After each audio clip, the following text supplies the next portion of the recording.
Buenas tardes a todos y bienvenidos a esta nueva jornada. Hoy seguimos hablando de la Eucaristía y tenemos como ponente a don Jorge Fernández, que es, además de párroco de Nuestra Señora del Prado en Parquesol, delegado de religiosidad, delegado de pastoral juvenil, y está también implicado ahora con los jóvenes cofrades. Entonces, él nos va a hablar de cómo vivir la Eucaristía en una cofradía, puesto que él es conciliario de la cofradía sacramental y penitencial de la Sagrada Cena. Pues le dejamos la palabra.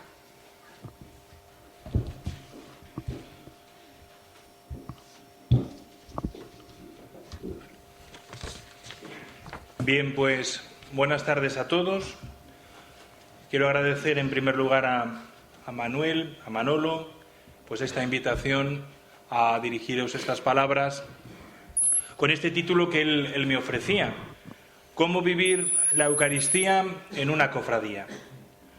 Por diversos puntos. Como sacerdote, pues vivir la Eucaristía para nosotros es fundamental. Como bautizados, celebrar la Eucaristía es vital.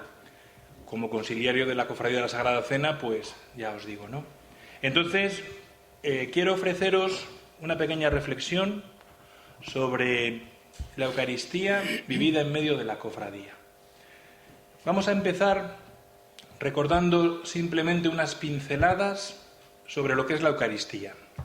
Todos lo sabemos, pero refrescarlo al comienzo nos viene bien a todos. La Eucaristía no es nuestra. La Eucaristía la hemos recibido. Y la hemos recibido a través de la tradición de los apóstoles. Tenemos 4 relatos de la institución de la Eucaristía en la Última Cena. En Marcos, en Mateo, en Lucas y en 1 Corintios. Con estas frases que todos conocemos y que son la esencia de la Eucaristía. Mientras comían, Jesús tomó pan y, pronunciando la bendición, lo partió y se lo dio diciendo: tomad y comed, esto es mi cuerpo. Después tomó el cáliz, pronunció la acción de gracias, se lo dio y todos bebieron. Y les dijo: esta es mi sangre, sangre de la nueva alianza que es derramada por muchos. La Constitución del Concilio Vaticano II, Lumen Gentium, tiene una frase que yo creo que todos recordamos y que nos ayuda a saber lo que es la Eucaristía. La Eucaristía, dice Lumen Gentium 11, es la fuente y la cima de toda la vida cristiana. Y el Catecismo, apoyándose en esta frase, nos dice que así como los demás sacramentos, como todos los ministerios eclesiales y todas las obras de apostolado, están unidos a la Eucaristía y de ella se ordenan. Es decir, que de la Eucaristía se ordenan los sacramentos, todos los ministerios eclesiales y todas las obras apostólicas. Y cómo no, también las cofradías. La Sagrada Eucaristía contiene todo el bien espiritual de la Iglesia, es decir, contiene a Cristo mismo, que es nuestra Pascua.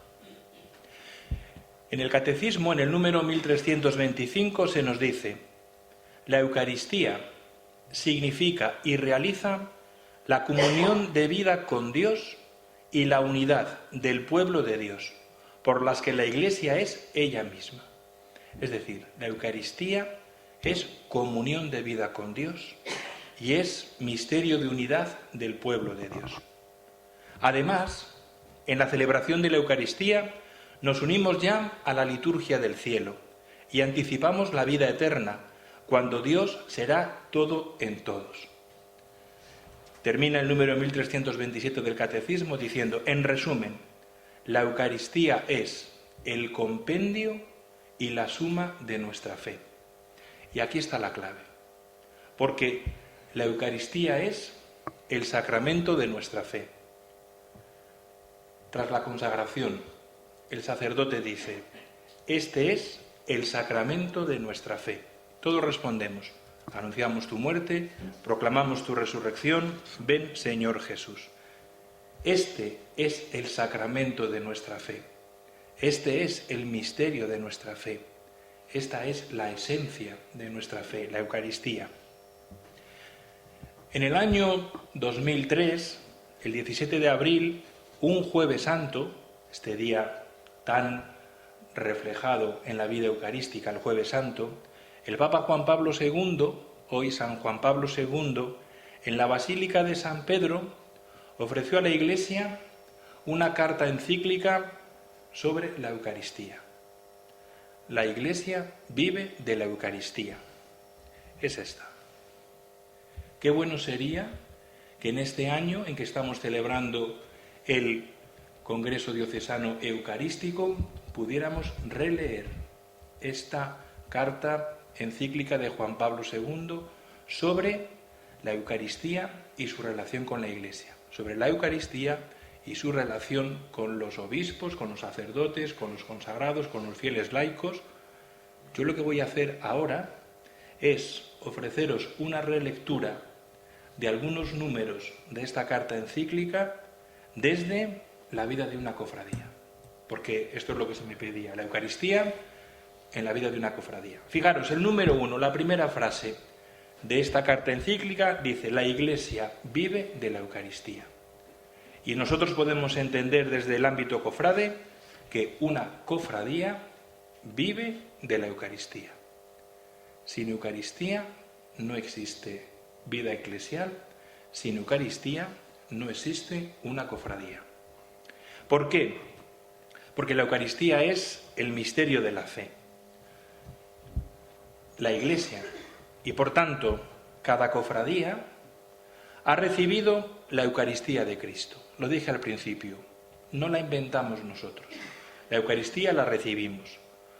Cada cofradía ha recibido la Eucaristía de Cristo, no solo como un don entre otros muchos, aunque sea muy valioso, sino como el don por excelencia, porque es el don de Cristo mismo, de su persona en su santa humanidad y de su obra de salvación. La Eucaristía la recibimos como un don, como un regalo.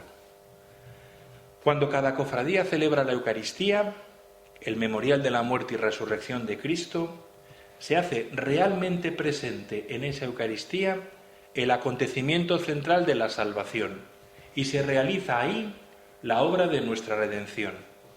Así, este sacrificio es tan decisivo para la salvación del hombre que Jesucristo lo ha realizado y ha vuelto al Padre solo después de habernos dejado el medio para participar de Él, como si hubiéramos estado presentes.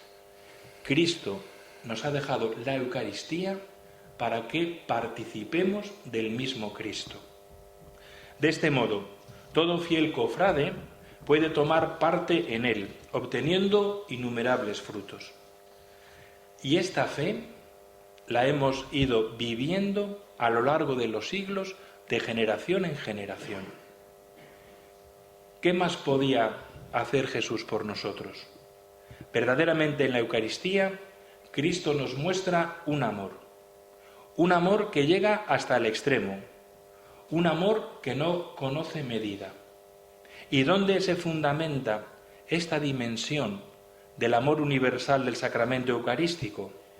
Pues este aspecto de caridad universal del sacramento eucarístico se funda en las mismas palabras de Cristo, que al instituir la Eucaristía no se limitó a decir: esto es mi cuerpo, esta copa es la nueva alianza de mi sangre. No dice eso. Lo que dice es: este es mi cuerpo entregado por vosotros. Y si lo personalizamos, quizás lo entendemos mejor. Este es mi cuerpo entregado por ti. Esta es mi sangre derramada por ti. Cristo se entrega por ti y por mí. Por eso Cristo no afirmó solamente que lo que les daba de comer y beber era su cuerpo y su sangre, sino que manifestó su valor sacrificial. Cristo se sacrifica, se entrega, se dona, se da por cada uno de nosotros, haciendo presente de modo sacramental su sacrificio, sacrificio que cumpliría después en la cruz para la salvación de todos los hombres. Por tanto, al celebrar la Eucaristía, cada cofradía, cada grupo de cofrades, vive continuamente, realmente y presencialmente el sacrificio redentor de Cristo y accede a él, a este sacrificio, no solamente a través de un recuerdo lleno de fe, sino también de un contacto actual, porque este sacrificio se hace presente por manos del ministro sagrado. No es recordar un hecho pasado, sino participar en algo que se está produciendo aquí y ahora. De este modo la Eucaristía aplica a los hombres de hoy, aplica a los cofrades de hoy, la reconciliación obtenida por Cristo de una vez por todas y para la humanidad de todos los tiempos. Fijaros, todas las cofradías tenéis una cruz guía y tras ella se forma la planta de procesión y comienza la procesión. Cada cofradía sigue a una cruz. Pues fijaros, en la Eucaristía se hace presente el sacrificio de la cruz, detrás de la cual procesionamos. Mirar la cruz es mirar la Eucaristía, porque la Eucaristía es sacrificio en sentido propio, no solo en sentido genérico, porque el don del amor de Cristo y de su obediencia hasta el extremo de dar la vida es en primer lugar un don del Hijo al Padre, pero también es un don del Hijo, de Jesucristo, a favor nuestro, de cada persona, de cada cofrade, es más, a favor de toda la humanidad. Y podemos preguntarnos, ¿y dónde está esa eficacia salvífica de este sacrificio de Cristo? La eficacia salvífica del sacrificio de Cristo se realiza cuando cada uno comulga, cuando cada uno recibe el cuerpo y la sangre del Señor, porque esa es la auténtica participación plena en la Eucaristía, el momento sublime. El sacrificio eucarístico se orienta a la íntima unión del fiel, del cofrade, con Cristo, mediante la comunión. Podemos pensar cómo yo puedo estar más unido al Señor, cómo puedo ser mejor discípulo, cómo puedo vivir evangélicamente desde la comunión del cuerpo y sangre de Cristo, porque recibimos a Cristo mismo, que se ha ofrecido por nosotros. Recibimos su cuerpo, el cuerpo que ha entregado por nosotros en la cruz. Recibimos su sangre. Y a la hora de comulgar, ninguno debemos olvidar estas palabras de Jesús. Lo mismo que el Padre que vive me ha enviado y yo vivo por el Padre, también el que me coma vivirá por mí. El que me coma vivirá. Es Jesús mismo que nos asegura que esta unión se realiza eficazmente. Es muy difícil entender una vida cristiana que puede decirse normal, alejada de la Eucaristía, alejada de la comunión. El mayor momento de intimidad con Cristo Jesús es recibirlo, que Cristo habite en nosotros. Por eso la Eucaristía no es solamente sacrificio, sino que es también banquete, porque la Eucaristía es verdadero banquete, en el cual Cristo se ofrece como alimento.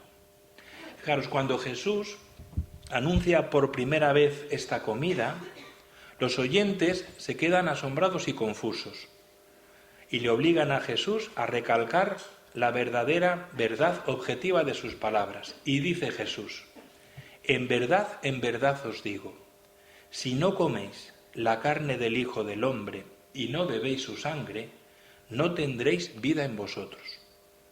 No se trata de un alimento metafórico. Jesús nos dice: mi carne es verdadera comida y mi sangre es verdadera bebida. Participamos en un banquete, donde somos invitados por el Señor. Hay tantas referencias en el Nuevo Testamento al banquete, al ser invitados, el Señor que sale a invitar y no acude nadie, el Señor que invita y se ponen excusas, el Señor que invita, uno va y ocupa el primer puesto. Todos tenemos en la memoria tantas referencias al banquete en el Nuevo Testamento. Pero la Eucaristía, fijaros, no es solamente sacrificio y banquete, sino que en la Eucaristía recibimos el Espíritu Santo. Por la comunión del cuerpo y de la sangre de Cristo, Él también nos comunica su Espíritu. Así la Iglesia pide este don divino, que es raíz de todos los demás dones. En la epíclesis eucarística, el celebrante implora que, fortalecidos con el cuerpo y la sangre de Cristo, y llenos de su Espíritu, formemos en Cristo un solo cuerpo y un solo Espíritu. Así, el don de su cuerpo y de su sangre, Cristo acrecienta en nosotros el don de su Espíritu, infundido por el bautismo e impreso como sello en el sacramento de la confirmación. Fijaros, yo pensaba en las cofradías, donde hay niños, donde hay jóvenes, donde hay personas en diferentes procesos de iniciación cristiana. Qué importante es vivir esta dimensión de la Eucaristía acompañando a todos los que se inician en la vida de la fe. Los que han recibido el bautismo, los niños que han comulgado, los jóvenes que se están preparando para la confirmación o ya se han confirmado, los adultos. Qué importante es que la cofradía acompañe espiritualmente estos procesos de iniciación cristiana. Pero fijaros, también la Eucaristía tiene no solamente una dimensión presente, sino que tiene una proyección futura, una proyección escatológica.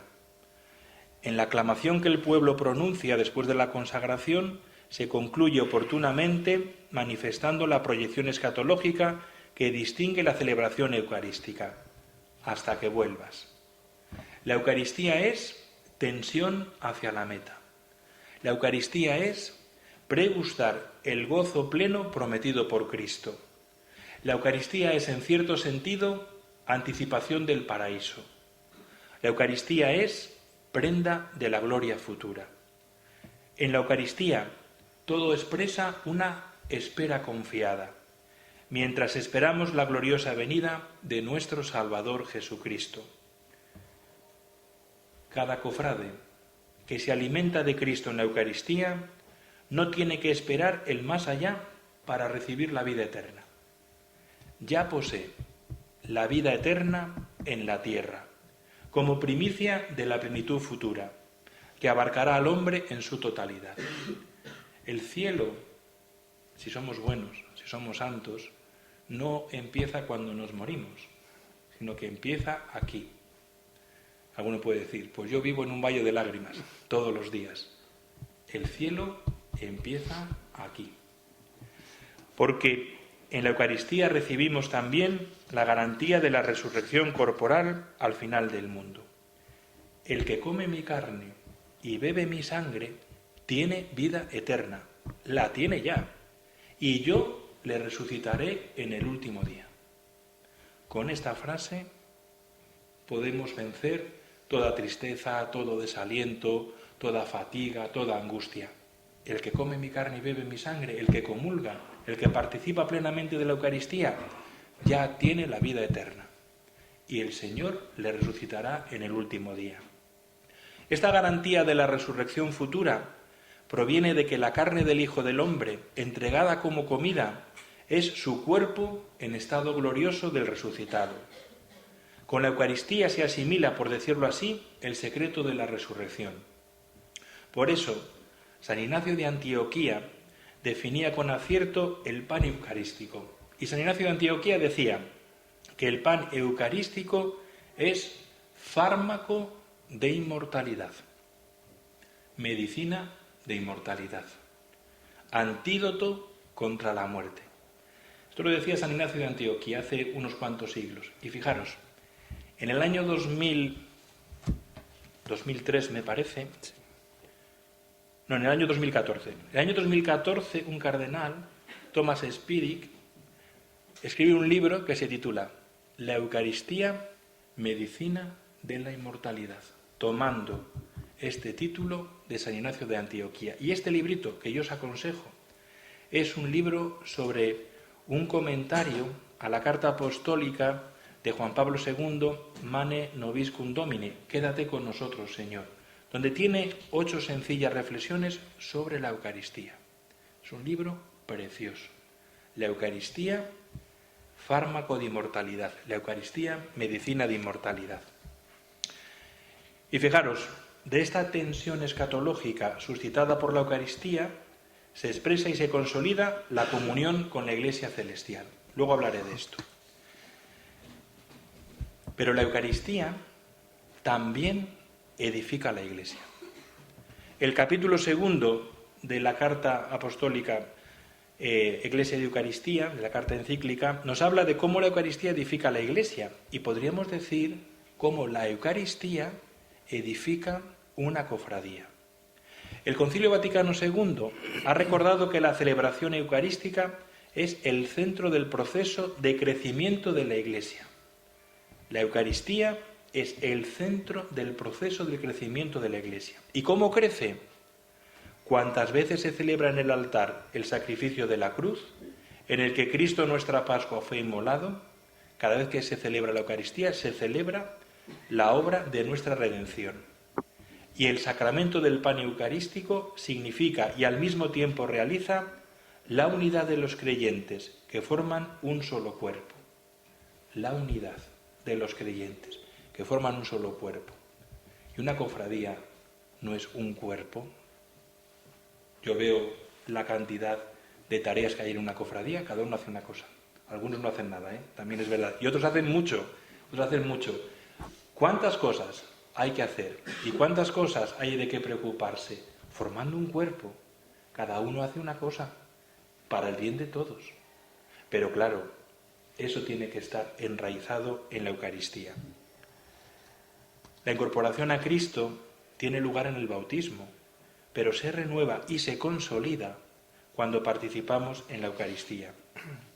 Podemos decir que no solamente cada uno de nosotros recibe a Cristo, sino que también Cristo nos recibe a cada uno de nosotros.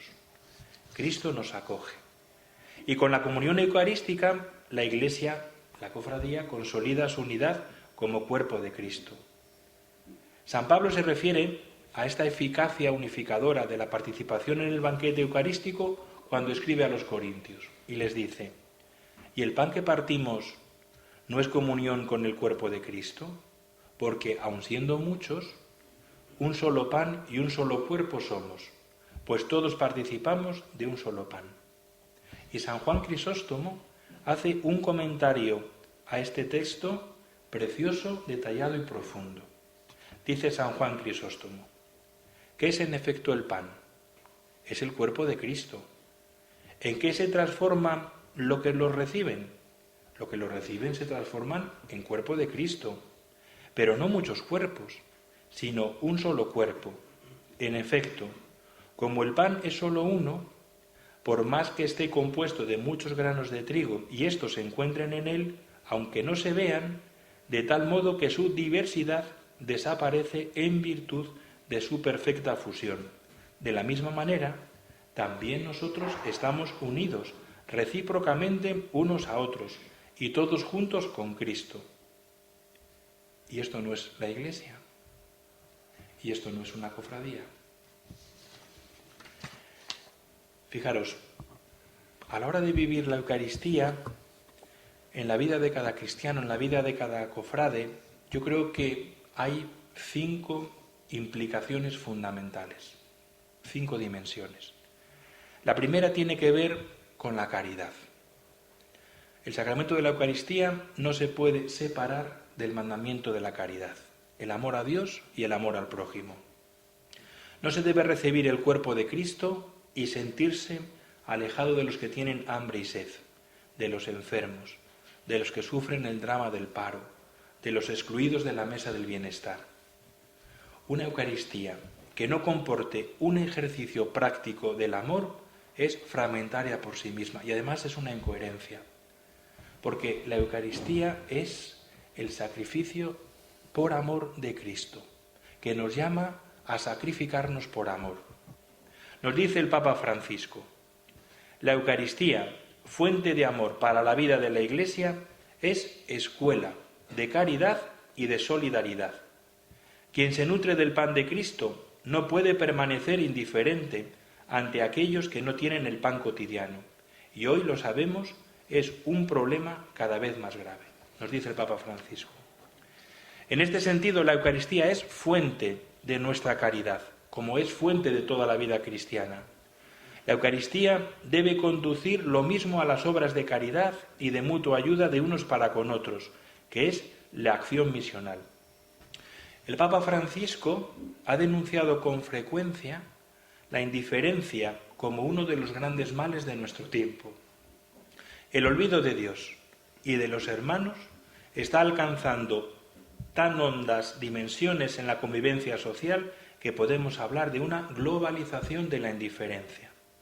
Y así el apóstol Pablo les decía a los cristianos de Corinto que la recepción del cuerpo y la sangre de Cristo tiene el poder de establecer una comunión tan fuerte entre quienes creen en Cristo que aleja el corazón humano de la indiferencia y de la división. Dice San Pablo: el cáliz de la bendición que bendecimos no es comunión con la sangre de Cristo, y el pan que impartimos no es comunión del cuerpo de Cristo. Esta comunión eucarística que nos transforma en Cristo nos permite crecer como miembros de su cuerpo y también nos libera de nuestros egoísmos. La primera dimensión, la caridad. La segunda implicación es la Eucaristía y la reconciliación. El mismo Señor que nos dice: tomad y comed, tomad y bebed, nos dice: convertíos. Con la misma fuerza. Fijaros, en imperativo: tomad, comed, tomad, bebed, convertíos. Para que la Eucaristía sea verdaderamente el centro de nuestra vida cristiana, es necesario acoger la llamada del Señor a la conversión, la llamada del Señor a reconocer nuestro pecado, la llamada del Señor a reconciliarnos. Hemos de darnos cuenta que la Eucaristía es la cima de la reconciliación con Dios y con la Iglesia, y que se efectúa en el sacramento de la penitencia. La misma participación en la Eucaristía contiene también una invitación a la penitencia, nada más empezar. No somos dignos de celebrar estos sagrados misterios. Reconozcamos nuestros pecados. Cordero de Dios, que quitas el pecado del mundo, ten piedad de nosotros. Cuando nos damos cuenta de a quién recibimos en la Eucaristía, casi espontáneamente nace en nosotros un sentido de indignidad, junto con el dolor de nuestros pecados y con la necesidad interior de purificación. ¿Quién soy yo para que me visite el Señor? ¿Quién soy yo para que habite en mí Cristo Jesús?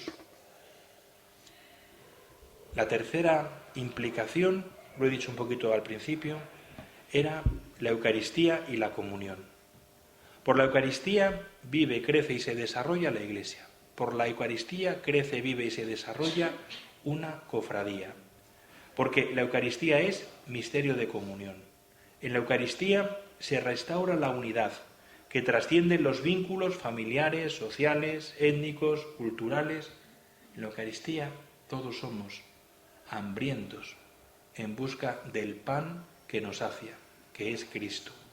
No hay ninguna diferencia. Todos somos hambrientos. Por eso la Eucaristía es misterio de unidad, porque todos nos reconocemos iguales ante Cristo que se nos quiere dar. La cuarta implicación sería la Eucaristía y la evangelización. Pasamos de la Iglesia comunión a la misión de la Iglesia, porque la liturgia en la que se realiza el misterio de la salvación se termina con el envío. Podéis ir en paz. ¿A dónde? Decimos los sacerdotes, podéis ir en paz. ¿A dónde? A tomar el vino del domingo después de la misa. Pues también. Pero podéis ir en paz ¿a qué? A lo que hemos vivido y celebrado, a hacerlo vida cada día. La Eucaristía, cada vez que corona el camino de iniciación de los creyentes en Cristo, los impulsa a anunciar el Evangelio y a vivir desde las obras de caridad. Fijaros, vamos a iniciar a partir del 8 de diciembre en la Iglesia Universal y a partir del día 13 aquí en la diócesis, el año de la misericordia. Qué bien nos viene recordar las obras de misericordia, qué bien nos viene ejercitar las obras de misericordia, pero no podremos vivir las obras de misericordia si no es desde la Eucaristía y desde este envío. Podéis ir en paz. ¿A dónde? A visitar a los enfermos, visitar a algún preso, vestir al desnudo, etcétera, etcétera. Desde ese envío, desde ese envío. Por eso la Eucaristía es fuente permanente de misión en la Iglesia, es fuente de apostolado, es fuente de compromiso cristiano. De la Eucaristía mana hacia nosotros la gracia como de su fuente y se obtiene con la máxima eficacia de aquella santificación de los hombres en Cristo y aquella glorificación de Dios a la cual las demás obras de la Iglesia tienden como a su fin. Somos enviados y en nuestro tiempo, somos enviados a ser testigos de la Eucaristía. Con nuestra vida ser testimonio de lo que creemos, de lo que celebramos y de lo que vivimos. Porque necesitamos conocer, celebrar y vivir la Eucaristía. Para ello os ofrezco este otro librillo que acaba de salir también hace poquito y se titula así: Conocer, celebrar y vivir la Eucaristía, de Silvano Sirboni. Gestos y símbolos de una evangelización nueva. En este librito se explica todo lo que se celebra en la Eucaristía. Las palabras, los gestos, los símbolos, todo. Muy pequeño, os lo ofrezco. Y fijaros, la quinta implicación, que es importantísima, es la Eucaristía y la esperanza. La comunión sacramental produce tan grado de unión de los fieles con Cristo que cada uno puede decir con San Pablo: vivo yo, pero no soy yo, es Cristo quien vive en mí. Así la comunión eucarística se convierte en germen de resurrección, en soporte de nuestra esperanza, en la transformación futura de nuestros cuerpos mortales. Y aquí es donde la Iglesia peregrina se une con la Iglesia celeste, con la Jerusalén celeste. Por eso en la liturgia terrena pregustamos y participamos de aquella liturgia celestial que se celebra en la ciudad santa, en Jerusalén, hacia la cual nos dirigimos como peregrinos, donde Cristo está sentado a la derecha del Padre como ministro del santuario. En la Eucaristía nos unimos a los santos y a los difuntos. Acabamos de celebrarlo en 2 días muy importantes. El 1 de noviembre hemos celebrado la fiesta de todos los santos. El día 2, la fiesta de todos los fieles difuntos. Yo sé que en este mes de noviembre todas las cofradías tenéis una misa, una celebración especial por los difuntos de cada cofradía. En la Eucaristía nos unimos a los santos y a los difuntos. Y toda la Iglesia se une a Cristo en su culto a Dios. Y fijaros que la Eucaristía no solo es motivo de esperanza, sino que también nosotros podemos ser portadores de esperanza. En alguna diócesis del sur hay algo precioso y es que hay ya cofrades que mayores, enfermos, imposibilitados, no pueden acudir a las Eucaristías propias de la cofradía porque no pueden moverse. Pero hay siempre algunos encargados de llevarles la comunión en esa celebración que ha hecho la cofradía. Y les llevan la esperanza, y les llevan ese sentirse unidos a lo que ha celebrado la cofradía. Me parece que es algo precioso. Después de celebrar la Eucaristía, algunos sacerdotes o algunos encargados, algunos cofrades, poder llevar esa esperanza a esos que no han podido estar presentes realmente.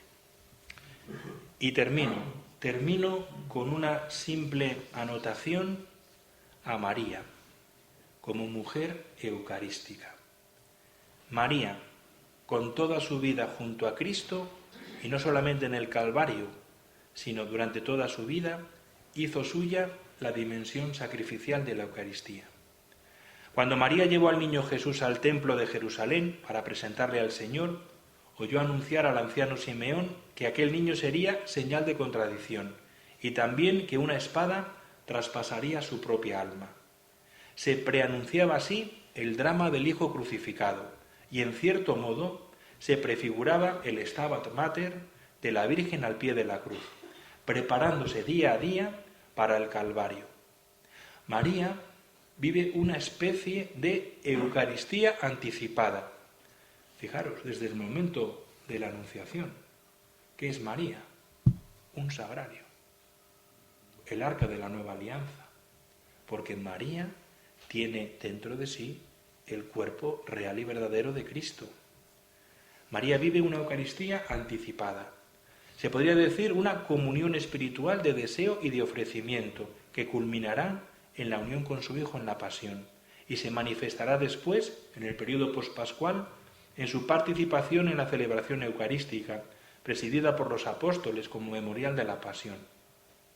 Podemos imaginarnos los sentimientos de María al escuchar de la boca de Pedro, de Juan, de Santiago, de otros apóstoles, las palabras de la última cena: «Este es mi cuerpo entregado por vosotros». Aquel cuerpo entregado como sacrificio y presente en los signos sacramentales, ¿era el mismo cuerpo concebido en su seno? Recibir la Eucaristía para María debía significar como si acogiera de nuevo en su seno el corazón, que había latido al unísono con el suyo, y revivir lo que había experimentado en primera persona en la cruz. Y por eso María dice este cántico tan hermoso que es el Magnificat. Es una verdad que se puede profundizar releyendo el Magnificat en perspectiva eucarística. Porque en la Eucaristía, en efecto, como en el cántico de María, es ante todo alabanza y acción de gracias. Cuando María exclama: «Mi alma engrandece al Señor, mi espíritu se alegra en Dios mi Salvador», lleva a Jesús en su seno. Alaba al Padre por Jesús, pero también lo alaba en Jesús y también con Jesús. ¿A qué os recuerda esto? Por Cristo, con Él y en Él. Esa es precisamente la verdadera actitud eucarística. Y al mismo tiempo María rememora las maravillas que Dios ha hecho en la historia de la salvación, según la promesa hecha a nuestros padres, anunciando la que supera a todas ellas en la Encarnación. Por eso, en el Magnificat está presente toda la tensión escatológica de la Eucaristía. Cada vez que el Hijo de Dios se presenta bajo la pobreza de las especies sacramentales del pan y del vino, se pone en el mundo el germen de la nueva historia, en la que se derriba del trono a los poderosos y se enaltece a los humildes. María canta el cielo nuevo y la tierra nueva, que se anticipan en la Eucaristía y, en cierto sentido, deja entrever su diseño programático. Puesto que el Magnificat expresa la espiritualidad de María, nada nos ayuda a vivir mejor el misterio eucarístico que esta espiritualidad. La Eucaristía se nos ha dado para que nuestra vida sea, como la de María, toda ella un Magnificat, un cántico de alabanza al Señor. Muchas gracias.